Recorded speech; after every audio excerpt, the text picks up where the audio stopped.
A cube with edges 1/2 inch long is shown below. What is the length in inches of a diagonal that runs from one corner of the cube to the opposite corner? Alright, anytime you're trying to find lengths of diagonals, the Pythagorean theorem is like a really good friend to have on your side. So if we can make a right triangle with that line, that's going to help us out, or it should. And I'm just going to have to think spatially, think visually a little bit. I see one right here using that diagonal on the bottom with this height of the cube with that crossing diagonal from top to bottom. So there's my right triangle. It's kind of a turn diagonally through the cube, and I know the height is 1/2 because the height of the cube is 1/2 anywhere you go. Now I don't necessarily know the base yet though, so if I can find the base, I can do the Pythagorean theorem here to get that diagonal through the entire cube. Now looking at just the bottom square, a square is made of all right angles, right? So that's a right angle there as well. I see that it has a base of 1/2, a height of 1/2. So this side right here, if we do the Pythagorean theorem, it would be 1/2 squared plus 1/2 squared equals that length there. I'll put an x squared. So what is 1/2 squared plus 1/2 squared, which is going to equal x squared? 1/2 squared is a half times a half. A half times a half is a fourth. Another half times another half is another fourth, which equals x squared. A fourth and a fourth is 2/4. 2/4 is 1/2. So I'm taking the square root of x squared to get x, and the square root of 1/2. So the square root of 1/2, if we know how to use our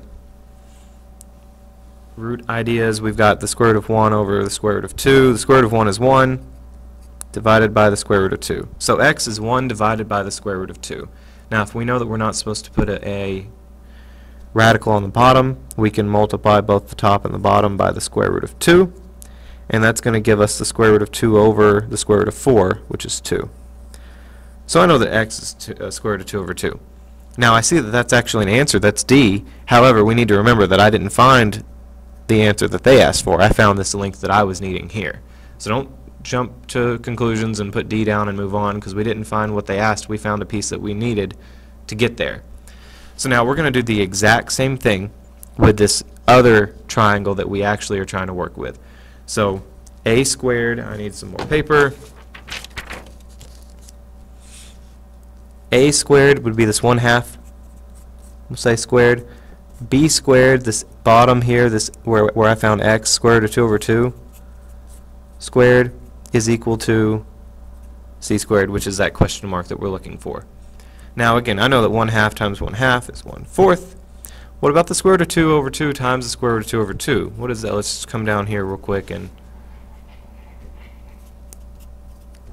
2 times 2, that part's easy. 4. Top square root of 2 times square root of 2 is the square root of 4. The square root of 4 is 2. 2/4 is 1/2. So 1/4 plus 1/2 equals question mark squared. Now I know that a fourth plus a half is a fourth plus 2/4, which is 3/4. And then I know that to get rid of the squared, I have to take the square root of both sides. So question mark, let me skip below my work I did there. Question mark length will equal the square root of 3/4, which is the same thing as the square root of 3 over the square root of 4, which is the square root of 3 over, I know the square root of 4 is 2. So that length is the square root of 3 over 2, which is E.